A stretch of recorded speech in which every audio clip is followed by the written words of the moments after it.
afternoon, ladies and gentlemen, and welcome to Real Estate Live UK.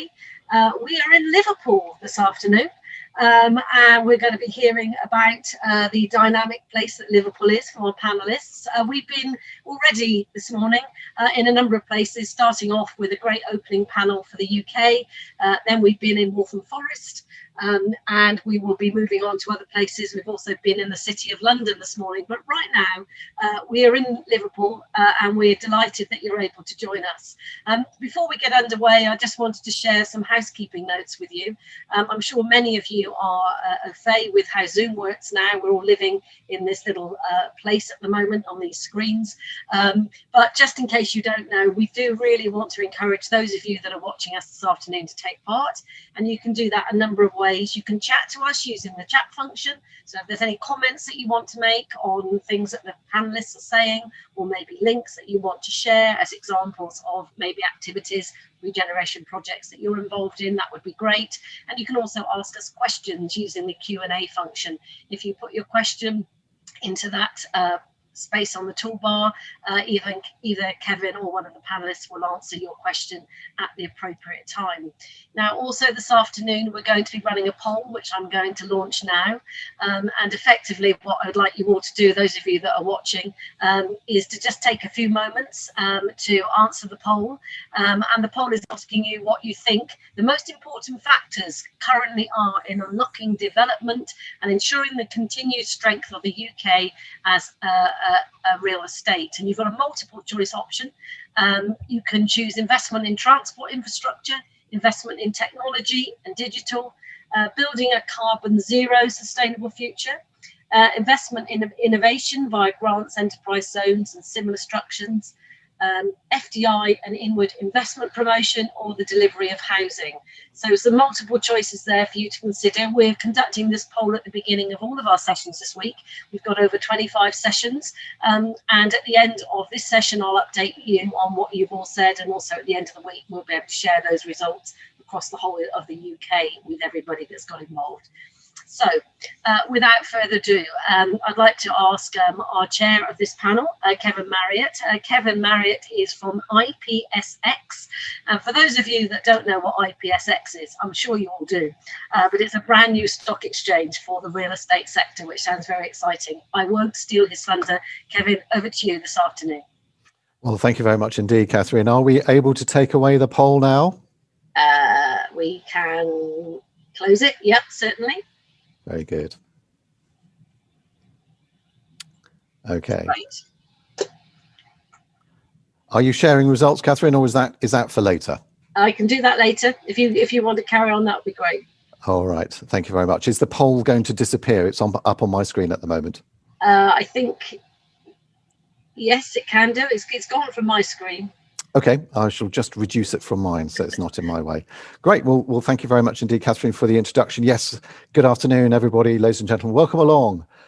My name is Kevin Marriott, and I look after marketing communications at IPSX, which, as Catherine just mentioned, is the new stock exchange, new regulated stock exchange for real estate, where we announced our first admission last week. Very exciting news. The Mailbox, that fantastic iconic asset in Birmingham, and hopefully we might be able to see one along its way from Liverpool too in the not too distant future. However, I'm not allowed to talk about that. So let's get back to this afternoon's session. It's my absolute pleasure to be your host this afternoon, and I hope we're going to have a very exciting sort of 55 minutes or so. We've got a very interesting debate on our hands this afternoon. We're going to be talking around how the recent challenges that we all know and love and understand and have got to know so well over the last sort of few months has started to affect real estate finance, real estate investment, and the different pressures that this is bringing upon both landowners, and also for developers and investors. We're also going to be talking hopefully a little bit more about what optimal commercial structures we might now need to be thinking about in order to help deliver the next generation of projects. And I am sure that the Liverpool team will be very keen to talk about some of the ideas that they have in their pipeline. And we heard today about their big city plan and some of the big initiatives that they've got coming forward. But with developments such as Paddington Village, Littlewood Film Studios, and of course the ongoing delivery of the Knowledge Quarter, there's plenty to talk about in this session this afternoon as we start to think about the considerations of how and what capital is going to be needed in order to be able to progress and to deliver these. So the focus for this afternoon is very much about how the investment market is changing, and what it is that investors are starting to think about and how things are beginning to accelerate. There is absolutely no question about it that the UK real estate industry is extremely good at resilience and thinking about adaptation to market conditions. And I am sure that my expert panel this afternoon are going to have a great conversation about just that. So let's start by making some introductions. First of all, I'd like to introduce Stephen Cowperthwaite, who is Principal and Managing Director at Avison Young. Good afternoon, Stephen. Good afternoon, Kevin. Nice to see you there. And my next guest this afternoon is Sarah Boonham, and I hope I've correctly pronounced your name there. Hello, Sarah. And Sarah is UK Head of Cost Management at Gleeds. Good afternoon, Sarah. Pleased to be here, Kevin. Thank you. Not at all. Nice to meet you. Or nice to meet you, I should say. And then we move on to John Cummins, Managing Director of Future Cities at Legal & General. Good afternoon to you, John. Good afternoon, everyone. Hi there, John. Nice to see you. And Claire Slinger has just joined us, who is the Associate Director, Investment and Development at Liverpool City Council. Good afternoon to you, Claire. Hi everybody, and sorry about the technical difficulties and being a bit late. It's nice to see you all. We didn't spot any technical difficulties here at all, Claire. I don't know what you're talking about. It's smooth, it's absolutely perfect. You're here, it's all fine. So have absolutely no concerns at all. So as Catherine was saying right at the introduction, to all 68 attendees, it's great to have you with us. Please don't hold back. Any thoughts, comments, any observations, questions, anything at all that you'd like to put to our panel of experts, please do. We absolutely actively encourage as much interaction as we could possibly get through this afternoon. So please do fire away. I'll do my best to keep up, but keep your questions coming. We'd love to hear from you. Do use the question and answer box, as Catherine was saying. Just click the thing, open it, ping off your points, and indeed we'll try and keep up with chat as well. I'm not so good on chat. Although my wife tells me otherwise. Right, well, let's get cracking with our first question of the afternoon. Claire, I'm going to start with you, if I may. And of course, we heard this morning from Tony setting out the big picture, the big scene. So Liverpool, like most cities, has ambitious plans for the future. But may I ask you, Claire, what do you see now as being the real priorities that the city has to deliver? And if I may, I'm going to be cheeky and ask you a second question, which is to do with what sectors within the city is it that you're going to be prioritising? Thanks, Kevin. Afternoon, everybody. Chief Executive Tony Reeves touched on our economic recovery plan this morning. And just for anybody who couldn't join that session, we submitted that in June this year, where we focused on four main pillars as our priorities. So we're looking at innovation, housing, employment, and our culture and visitor economy. Liverpool was on a bit of a trajectory prior to COVID-19, and our economic recovery plan is designed to encourage investment and accelerate delivery in the future, because we recognise that we can't grow our way out of this recession. We have to grow our way out of this recession, not cut. So all the projects that we want to bring forward in terms of our priorities, our city priorities, are about job generation. With our innovation projects, we're looking at areas of Knowledge Quarter in Liverpool, our innovation cluster, and some specific projects sitting underneath that umbrella to really grow the economy and bring forward sectoral growth in digital, health, life sciences, technology, and the creative sectors. Liverpool was capital culture in 2008, and that's been a massive catalyst for investment. And since then, our city's grown into probably about the fifth largest in the UK. Reputationally, we've got a good reputation as having a very strong visitor economy, which has been really impacted, obviously, by COVID-19. But in terms of our priorities in the future and our sector growth, we're really, really clear in terms of where we need to level up our economy and our agenda. We need to look at the innovation, we need to encourage better infrastructure, and we need to concentrate on our people, encouraging jobs and stability and sectoral impact to make sure that Liverpool's got growth. We are in line with government priorities in terms of our economic recovery plan, and we're very aligned in our city region as well as a whole. So I think that puts us in quite a strong position to grow our way out of this recession in the future. Okay, thank you very much, Claire. I heard three things there. I heard innovation, I heard infrastructure, and I heard people. And I'm sure, panelists, you heard lots of other things too. But those are the three key points that I heard Claire talk very much about. And I am sure we're going to be coming back to some or all of those themes as we unfold the conversation. But let's now go to John Cummins, if I may. So, John, Legal and General, you have been working in partnership with many cities up and down the country, and including, of course, Liverpool here. What's your experience, would you say, of working with public sector? And are you getting a sense that things are beginning to change? Yeah, I think we've been very lucky. The journey started well before my time at L&G in terms of long-term partnerships with local authorities across the north, Newcastle, Scotland, etc. And what we care about is recycling our capital into very long-term real assets. The changes in the investment markets and demographics meant that in terms of our pensioners, we need to create real long-term assets, which in our capital growth area, this is where we invest in one of three areas, the other being principal investing in housing. We are definitely seeing some projects being put on hold as people review how they look at the COVID impacts on commercial real estate, for example. But we also believe, as we did with our recent investment in Liverpool Science Park, that now is the time to actually keep up the investment in some of the growth areas we're seeing in life sciences and technology. And it's those cities that can create those clusters that create long-term jobs, that create opportunities for companies such as ourselves. So the main thing we want to do is to deepen the partnerships we have and find ways to share the risk on these opportunities, as opposed to in the past where people have come in and tried to do speculative developments and then just be prisoner to events that were happening. So it's a partnership with sharing, but also looking at the future. We did a recent report with Bruntwood SciTech in terms of innovation clusters and which areas are the ones you want to focus on. And we want to back this up with data and work with universities and councils in the cities that can really provide long-term growth away from just having everything go to London.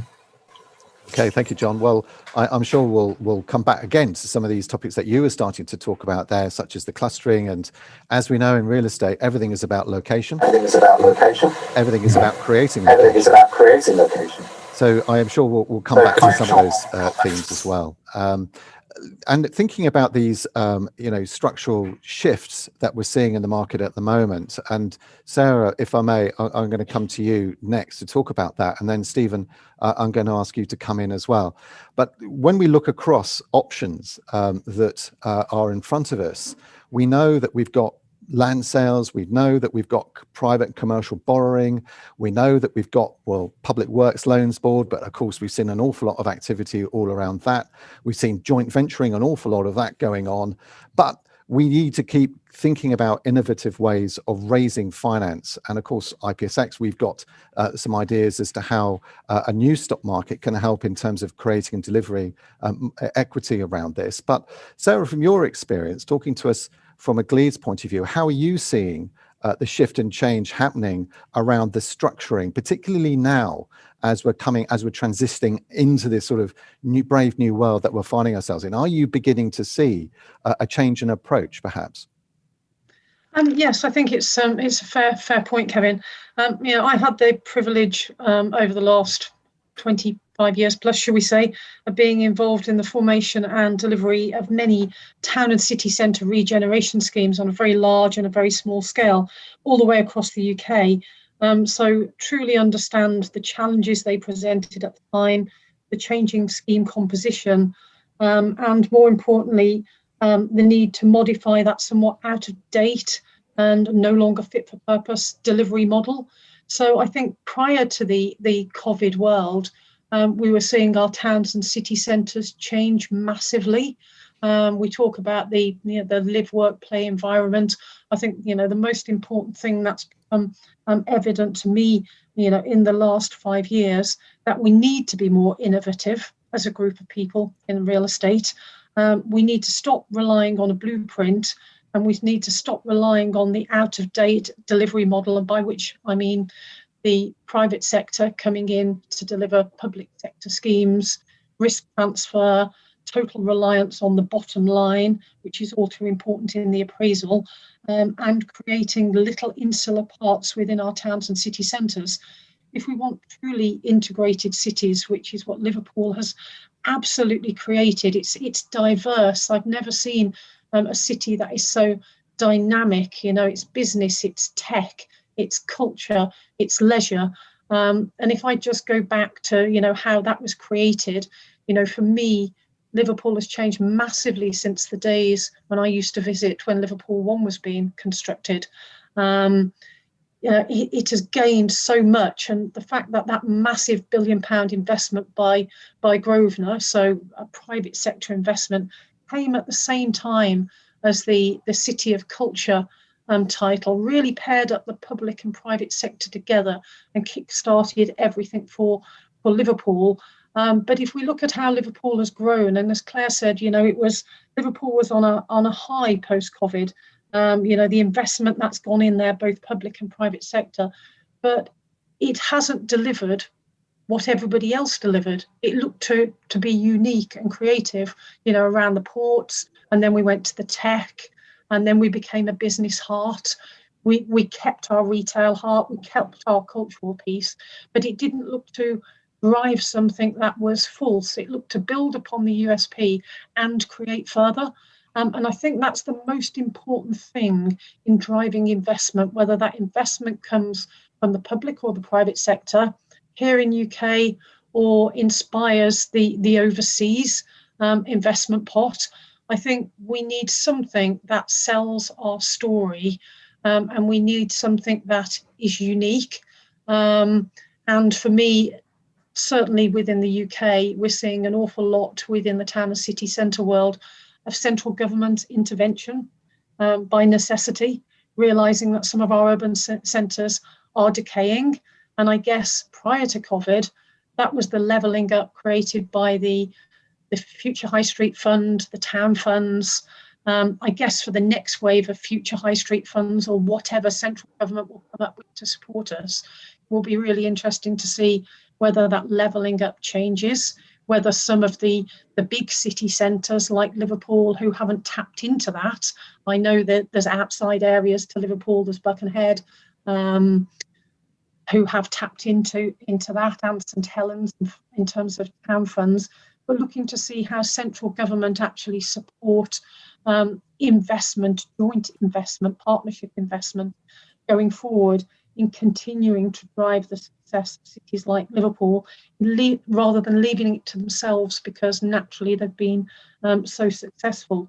So to me, really, in summary, more flexible model, open to both overseas and UK investment, all built around a compelling story, rather than supporting a blueprint that has been rolled out elsewhere. Very good, Sarah. Thank you very much indeed. Some wise words there, and I am sure that many of our attendees that have joined us this afternoon would echo a lot of your sentiment. But of course, the big challenge with what you have set out is how we go about delivering that in the constraints that we all know and understand, which of course comes back to the nub of the problem, which is how do you finance these projects? How do you get them away? And what is it that the investors are prepared and happy to invest in? So let's move on to Stephen Cowperthwaite, who's got many years of experience of delivering quite a number of projects in and around the Liverpool City region. Stephen, good to have you with us. Listening to what Sarah has been saying, what Claire and John have both been coming through with this afternoon, what are your thoughts so far? I think picking up on what Sarah had said there, the word that sprung to mind was authenticity. And I think, Liverpool is a very authentic city.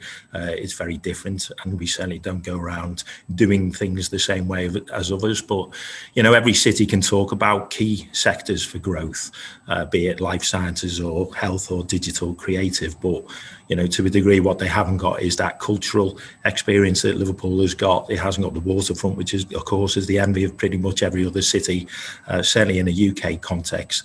And then I'm loath to talk about sport and football after yesterday, but we'll move on.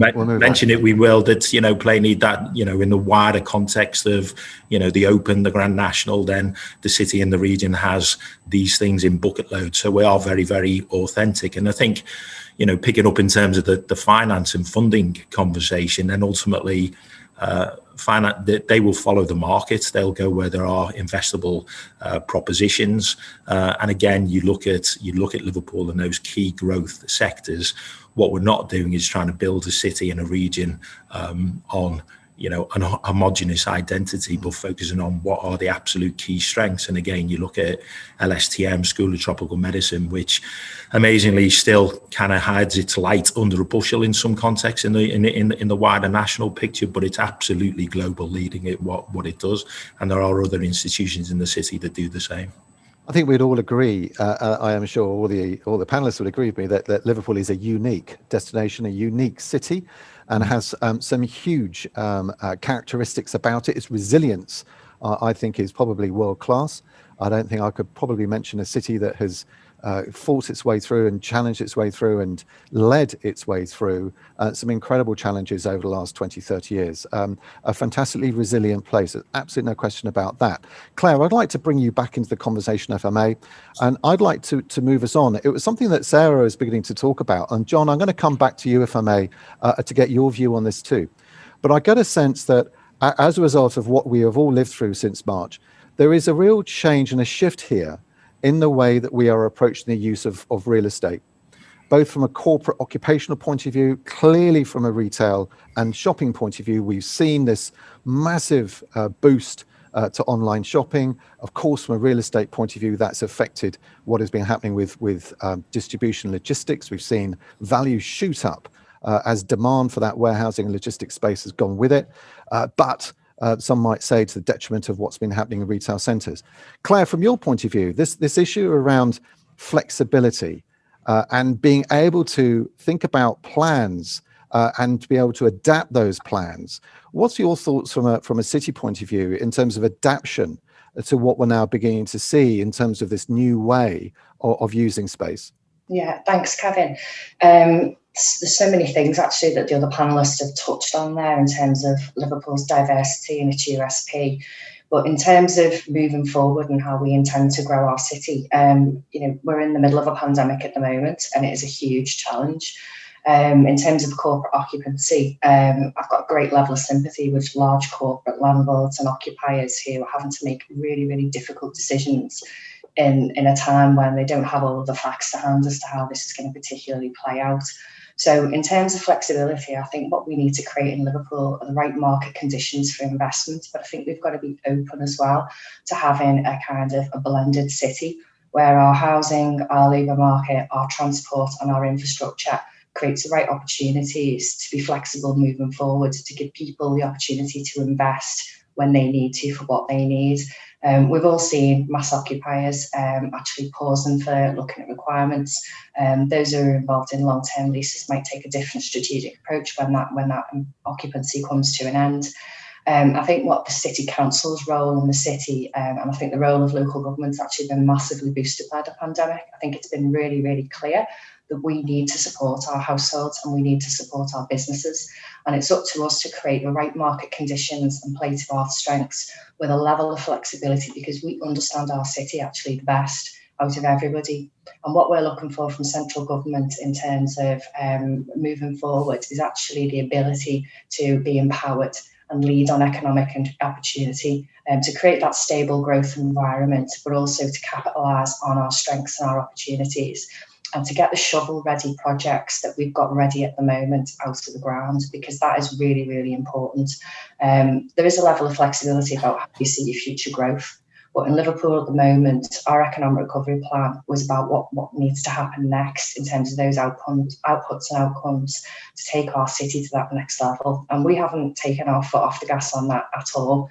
We are still powering ahead with Paddington Village. We are on the ground with pop-up film and TV studios as a direct result of the COVID pandemic. We're bringing forward the Littlewood scheme. We've got Upper Central, which is a new project that Tony mentioned this morning.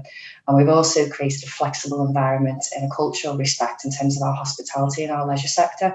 So we created Liverpool Without Walls, where we had an outspill into the streets as a result of road closures, where our local businesses can branch out.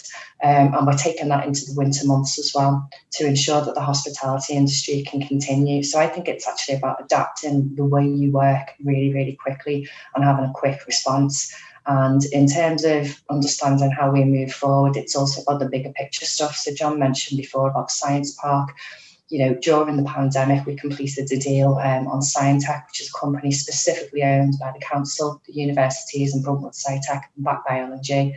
And that's been set up to develop in the science and technology industries in Liverpool. So we've got some great plans coming forward in terms of fixing our future and making sure it's there. And in terms of our priorities, we are definitely not taking our foot off the gas, but it is about empowering communities as well. Okay, very good. Thank you very much, Claire. I'm sure we'll pick those up. I'll just once again say to our attendees this afternoon, don't be shy. If there is a question or a point that you would like to put to our panel, please do, and I will do my best to put them to them. John, let's bring you back into the conversation. Stephen, I'm going to again come to you if I may. I want to pick up this point again, if I can, around flexibility, and from an investor's viewpoint. Here we are. Real estate for you is fairly straightforward in some respects. You've got tenants, they pay you rent, you're able to collect the rent, and away you go. That's how the money is made. But through COVID, we have seen certainly certain sectors and certain areas really under pressure in terms of being able to pay rent and to keep up with rental payments. From an investor's point of view, is that causing you to double take and to think again about what you're doing and your approach? Yeah, I mean, you've got to, I mean, I'm lucky or unlucky enough to be on the board of 2 retail shopping centres. So we have to be really clear that the switch towards more turnover rents and to try and help people through this, and then trying to sort of work through opportunities with them in terms of extending the lease or extending payment terms is not going away as an issue. It's interesting enough, retail sales have gone back to pre-COVID levels, but it's mostly online. I know this because I've got 2 teenage daughters and I'm getting used to opening the door. So I think these are some of the issues that you have in terms of flexibility. I think some of the retail opportunities in terms of decline in valuation may mean you can look at accommodation now. But if you come back to why we did the Scientech deal, it's about place and about the universities and the strengths, Liverpool School of Tropical Medicine. I mean, for example, Bill Gates doesn't give his money away easily, and he gave them a $400 million grant. So that's how world-class they are. And then you look at the fastest computer in the UK, you look at metallurgy with the university, and there's a great book called The Smartest Places on Earth by Antoine van Agtemel and Fred Bakker, both Dutch.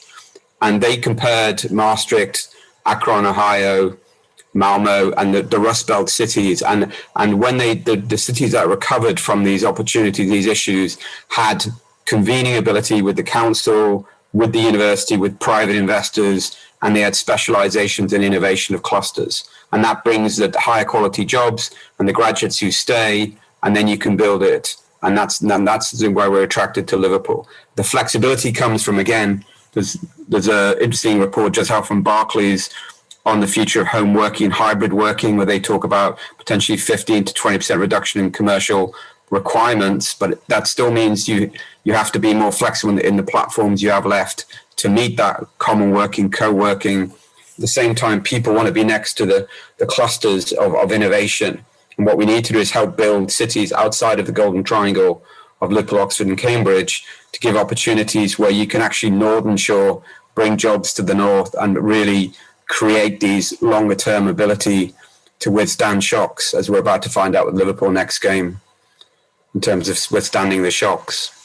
Okay, so I do think that is some of the things we should really look forward to in longer term, is looking at the ability to work with the university, the city, the local businesses and investors like ourselves to bring this convening together. Mm-hmm. Okay, John, thank you very much. And certainly, Stephen, coming back to you from a Avison Young perspective and talking about valuation of real estate, we saw material uncertainty clauses come in during the summer. and then they have gradually been lifted now, I believe, across all classes. Are you seeing any shift or change in approach, thinking about what Claire was saying about the city's intention on wanting to encourage new development to come in? Are you getting a sense of any change in demand for office space across the city? There's been a lot of debate in the press about the future of the office is dead and all that sort of stuff. Are you getting any sense that that is having an impact at all on what's going on, or is it the case that absolutely not? There is still very strong demand for the kind of product that's being talked about. I think John touched upon it there already in terms of that report, and what we are seeing plainly is that businesses are taking strategic reviews of their estates and looking at it both in terms of the size of accommodation and where they are located. So I think picking up on the first element of that, then absolutely what we're seeing is a flight to quality and flexible accommodation, and within that you obviously need to address the health and well-being issues, because I think at the start of lockdown, when everybody first went overnight to working from home, probably the novelty made it okay, and the pleasant days and evenings that we had as well.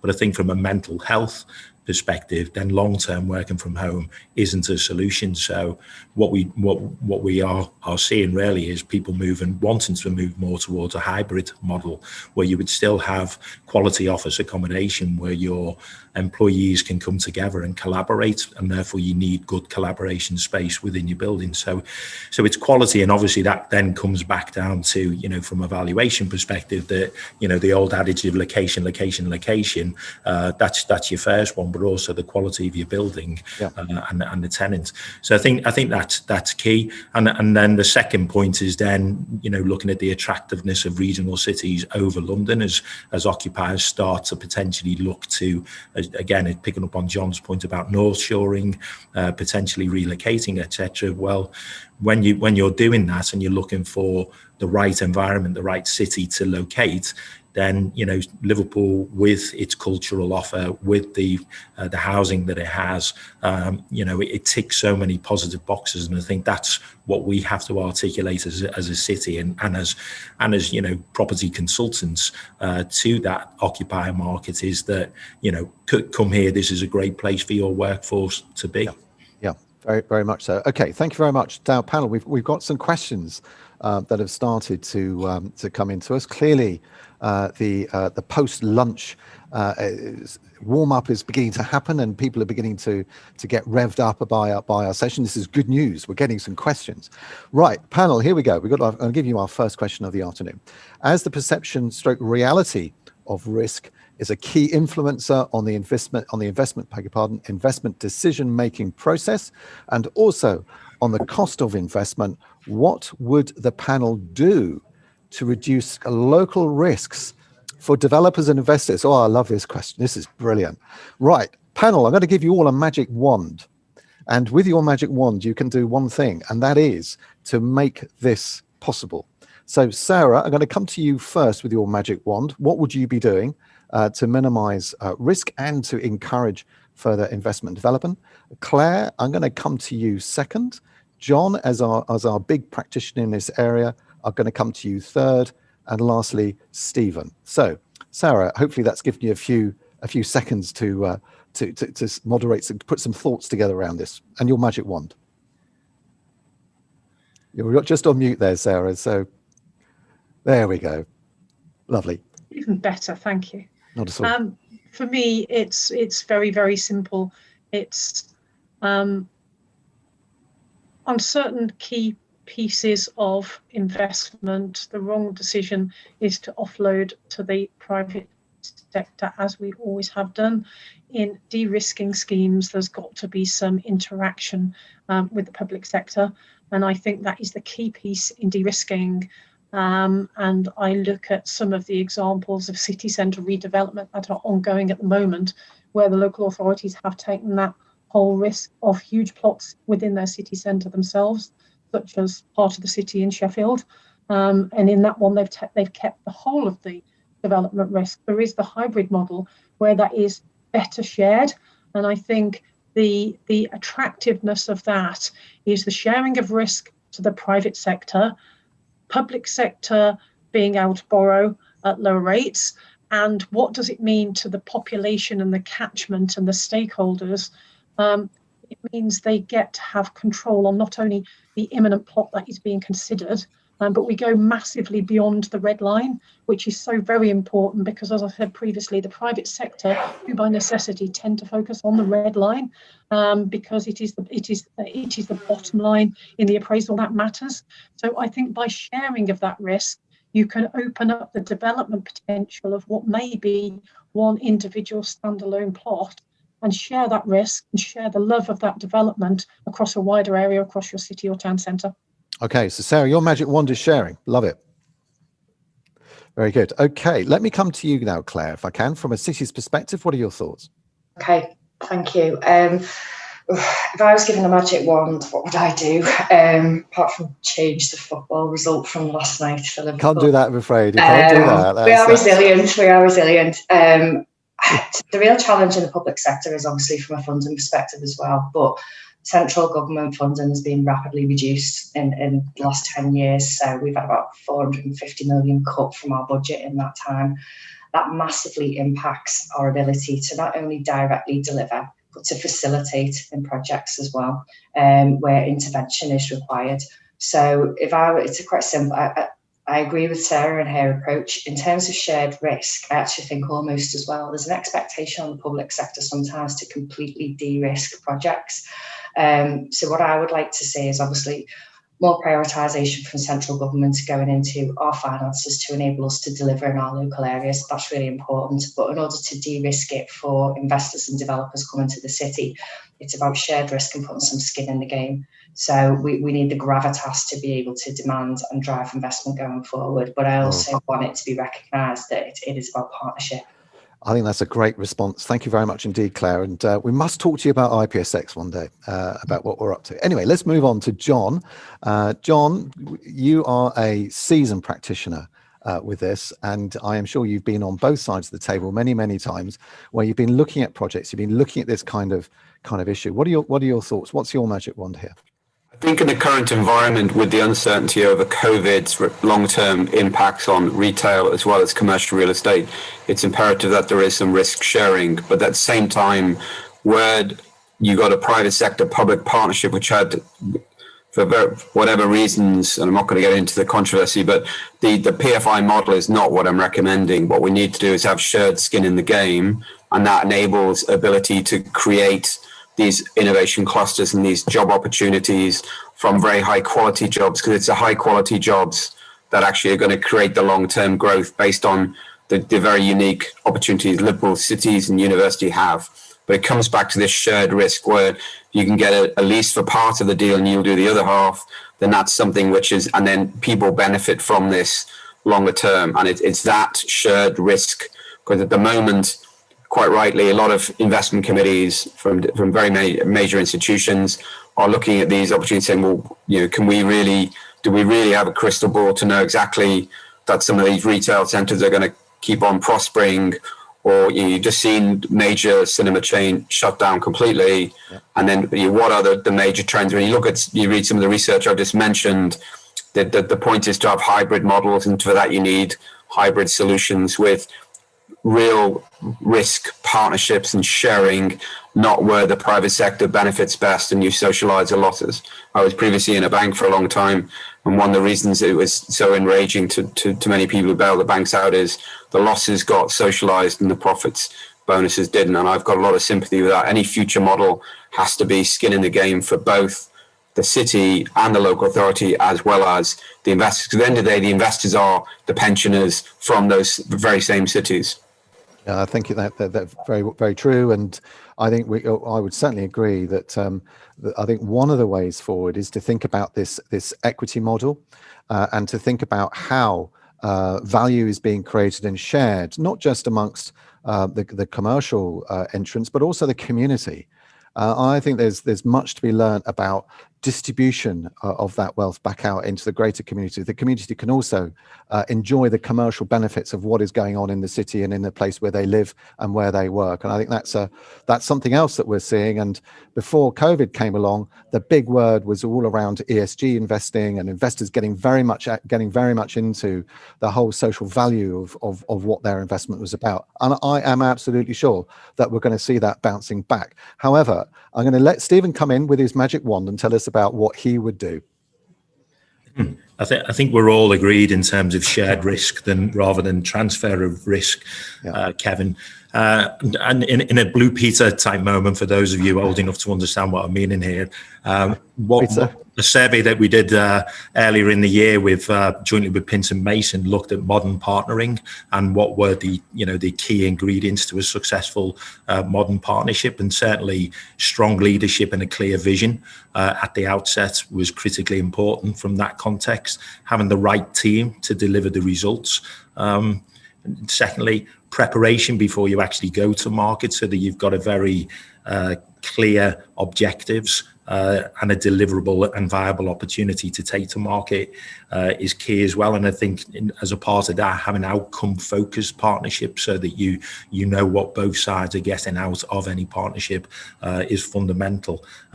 And the final one, which ties into all of that, is effective relationships. So to me, it's a long-term partnership is essential if you're going to gain those sustainable social and environmental value impacts that you want to achieve. Excellent. Thank you very much indeed, panel. I thought that was a really good question. Thank you very much to who was it? Lindsay McComb. Thank you very much for your question. That was very, very good. Very nicely put. Now, I'm pleased to say that we're getting lots more questions now beginning to come in. Clearly, panel, we're doing a brilliant job because we're getting a lot of interaction. I'm now going to go to our next question, which is from Roger Hodkinson, who has got a question about bids. Now, panel, which of you would like to take this question? Hopefully you'll be able to see it on your screen. I'm not going to go around all four because we haven't quite got time. Otherwise, we won't get through all these questions. So do I have a volunteer that would like to take Roger's question about business improvement districts? For the benefit of those, Claire's going to come in. Great. For those that can't see the question, let me read it out to you, and then I'm going to come to Claire. Sarah, you might have a view on this as well, so stand by for a second thought. So the question is this: business improvement districts have been generally successful in their organizational place, branding, promotion, clean and safe purpose. One might also say they've gone a bit further than that, but as part of post CV19 action plan, future high streets, town centres, etc., is there scope to facilitate a development role for business improvement districts with development investors partners, similar to how bids in North America operate? Now, of course, they're a very different model. We could have another debate about what bids do and how they operate, but we haven't quite got time for that this afternoon.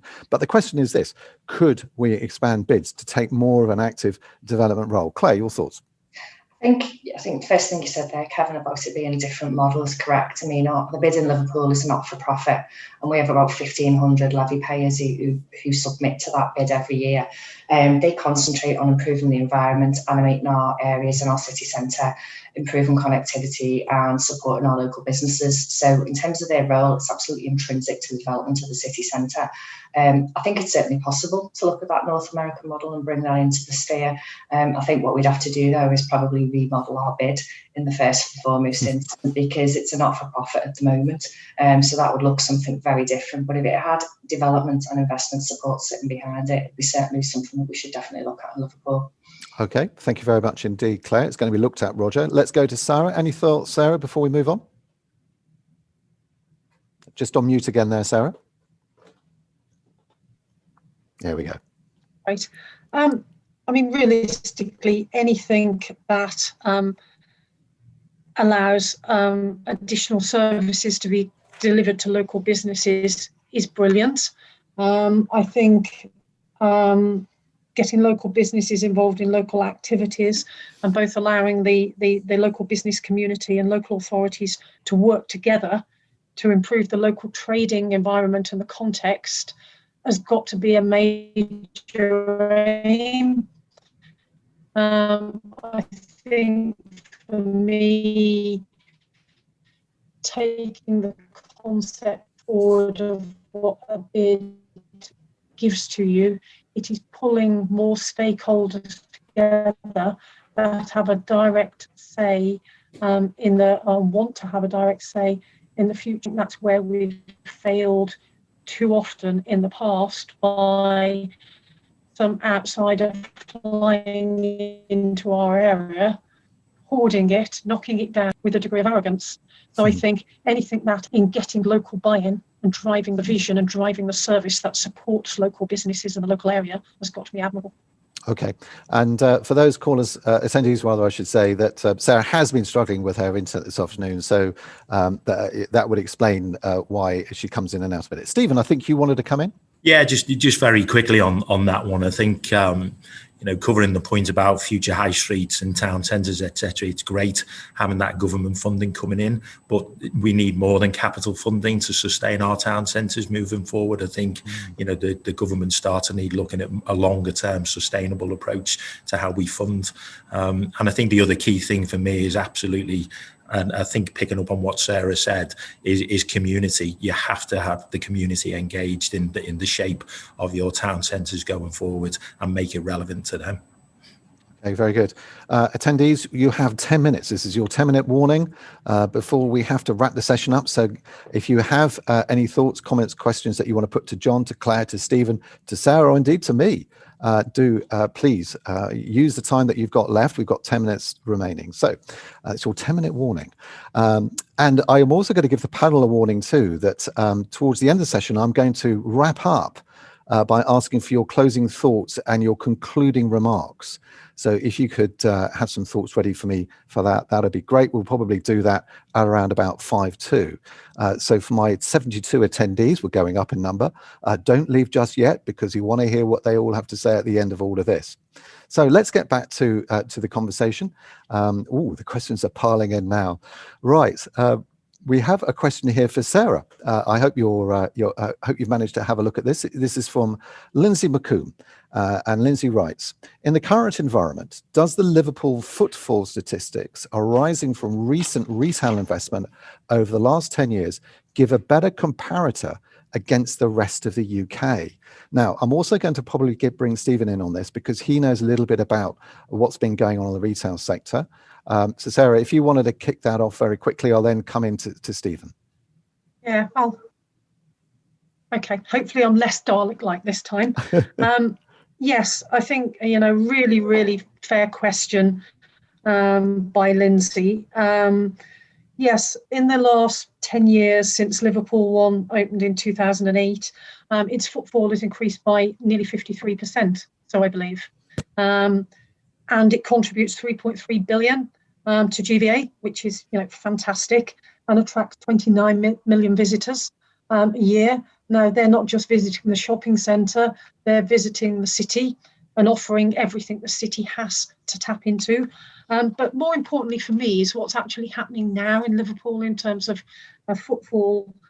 Liverpool 1 footfalls at 86% of pre-COVID levels. That's not heard of anywhere else. That's fantastic statistics, and 88% of spend. So that's brilliant too. But overall, reflecting on Liverpool too, before I draw a breath and allow Stephen to step in, footfall across Liverpool as a whole is at 25% down. It compares to an average of 34% across the country, and London are back to about 16%.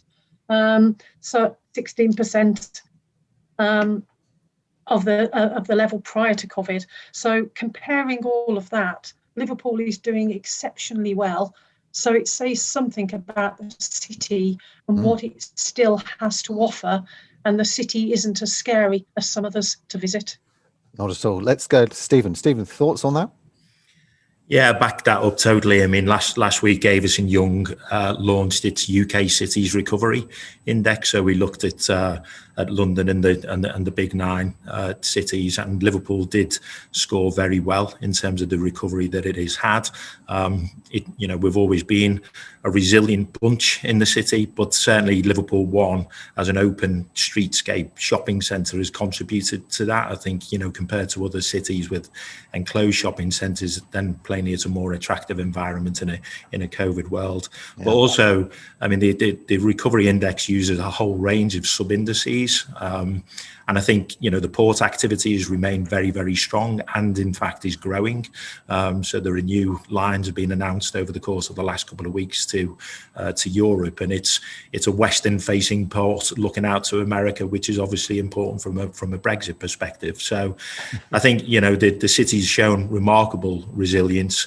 And I think the only shame is that the hospitality sector is currently being crippled. But in that context, I welcome the news this morning that the Combined Authority are putting some money into that sector to help them through these challenging times. Yeah, very, very important. This is often the time that you do need this intervention.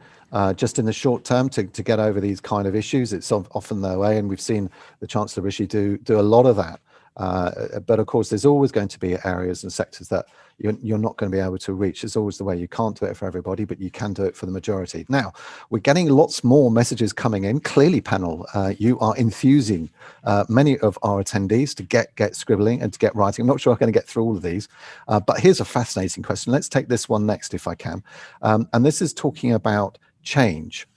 So the question is, and it's from Tom Howden. I hope, Tom, I've pronounced your surname right there. How different, team, do you think Liverpool's office district is going to be or going to look like in 10 to 20 years' time as we enter the new norm? Well, I think we're always in the new norm. I've never known so much change in my career. But let's see what the panel has to say. John, I'm going to come to you first. Stephen to you second, and then Claire last. John. 10 to 20 years, was it? Well, I'll probably be dead by then, so it'd be less of an interest for me, but I'll have a go. So I do think you'll have an interest space where I think it's the ability to cluster and to bring different business communities, whether it's science or technology, together. There'll be flexibility in the spaces, and there'll also be an ability to repurpose quickly if required. I think what the COVID has done in terms of a crisis is really understand that you can run a bank from home, you can run many companies from home, but we still are tribal. We still need to come together, and it's that meeting place with that hybrid functionality and the flexibility from landlords to be more flexible in terms of curation and creating ecosystems, such as we do with Bruntwood SciTech, to create ecosystems to really support SMEs on the journey to scale. Because what Liverpool's got some great businesses, but it needs to scale up, say, compared to Manchester. And it's that ecosystem support, be it from finance or SMEs or whatever. And I think the buildings of the future will support that flexibility. And I'll be very happy in my grave to wish you all the best. Oh, behave. Right. Thank you, John. Well, in 20 years, I'll be gone, mate. That's for sure. Especially after last night's performance. Let's move it on. Steve, I'm going to come into you now. 2040, of course, we'll all be driving electric cars by then. How green do you think our buildings are going to be by then? Well, I think it's absolutely fundamental, isn't it? I would love to have that crystal ball. Obviously, Kevin is to say what things will look like, but we're already seeing in the city with the spine up at Paddington Village, which is one of the amongst the 4 healthiest buildings in the world. And I think, as John said, greening of space is massively important as well. So it's that flexibility in the office accommodation internally, the quality of the accommodation to enable people to work flexibly. Who knows? But the city has been incredibly resilient over many years. You go back to when it relied upon industrialization and being a major shipping port and everything associated with that, and the city has always changed and adapted. So I'm pretty certain it will still be a cool place to live. I have absolutely no doubt about that. Claire, let's come to you. 2040, Liverpool's vision. Will it have been realised? Yes, is the first answer to the question. We're looking for. In terms of where we're going as a city, we're very clear in our direction. I think just touching on the office point in terms of the 10 to 20 years time and how that's going to be impacted, I think that in terms of full-time working from home, we're going to see a moderate increase in that. In terms of part-time working from home and flexibility, I think that will increase substantially. But I don't think the office environment and the hub in the city centre has left us at all. And I think what we really need to think about in that is the impact on skills. More kind of seasoned employees like myself probably won't be as affected as more of the junior members of the team in terms of mentoring, training, face-to-face meeting and the socialisation that comes from working in the city centre. And I think that what we need to do is create the kind of transportation to enable people to get in and out quickly and beneficially, and to ensure that our green agenda is prioritised, as well as bringing people back into our city centres to create that footfall. Yes, I was talking this morning to a colleague about digital nomads, which seems to be when somebody said to me, have you heard of digital nomads, Kevin? I have to confess that I didn't, and I needed to be educated. But this is a big thing, and we've got this transient community of excellent professional innovators in the digital economy that don't have fixed office spaces as we would recognize. They have sort of landing places. And this is it feels to me like this is exactly what our town centres and our cities are going to be moving towards. Huge flexibility space, touchdown workspace that you could almost pay as you go. Touch and go, I can see all of that beginning to come in. And why not? And I dare say, Claire, you spoke about innovation infrastructure. Well, I can quite see fibre being everywhere, providing super fast speed, internet on your card as you're going. I think the world is going to become an even faster paced place than it is at the moment. Anyway, panel, we are coming to the end of our session, and I'm very sorry to all our wonderful questions that have come in that I haven't managed to get to them. Panel, I'm now going to come to you, if I may, for closing remarks and for your closing thoughts to the session this afternoon. Sarah, I'm going to start with you first, if I may, and then I'm going to come to Stephen and to John, and I'm going to finish with Claire. So, Sarah, your closing thoughts and your wise words. Okay, thank you. For me, probably reflecting across the UK rather than just Liverpool. The population of cities has always been cyclical, but for thousands of years, people have gathered together to trade, to learn, and to have fun, and they'll do so yet again. People and cities will adapt, as they always have, but maybe let's not dwell on what we had, but what we should have going forward. The past is the past. Let's look to the future. And one small plea from me, maybe the government could have a little look at our business rate system to help the city centres trade. Yeah, very, very wise words indeed, Sarah. Thank you very much. I think I would certainly raise a glass to looking at that business rates area. Right, we could have another session on that. Right, Stephen, over to you. Your closing thoughts and remarks. Yeah, I'm absolutely not going to go there in terms of the business rates, Kevin. So no, I think the key is, coming back to that, looking at long-term partnerships, around sustainability, social value, environmental value. But I think a big part of what we have to do is build trust in communities and ensure that we take communities on the journey with us, that we're creating places that are fit for them. And I think from that context, the solution going forward is not about regeneration. It's about creating places that are fit for future generations. So people absolutely central to everything that we do. I think that's vitally important, and I think that's the key message for me to get across in terms of how we look to deliver developments going forward. Yes, absolutely right. Thank you very much indeed, Stephen, and to you, to John, your closing thoughts. Sure. I mean, if you go back, 1947, there were 54,000 dockers in Liverpool. Now there are 80, but the city is still booming. So you can change industries and have real technological change. I was lucky enough to be born and grow up in Liverpool when I was 18, and I had to leave for jobs. But I think the opportunity and what we need to do for the crisis here is to make sure that people don't have to leave the city to go for jobs or for university and then don't come back, but create opportunities and jobs in the city using the regeneration plan that the council and combined authority come up with to really back the partnerships to give these communities and these cities really great space to grow in a very long term. It's about the long-term liabilities we have. We need long-term assets and long-term partners. Very good. Thank you very much, Johnson. Claire, I come to you to close the session this afternoon. Assistant Director of Investment and Developer, Liverpool City Council. I do hope that the last 58 minutes or so has proved to be a useful and constructive session for you. Yeah, very much so. I'll just to echo the words of the panel, actually, this is about strong relationships public and private sector collaboration across our city region, because our strength is as our city region. In Liverpool, we know the schemes that we've got will drive the future growth. We need government support for that. We know which sectors we need to grow in terms of our innovation districts, and we intend to continue to play to our core strengths.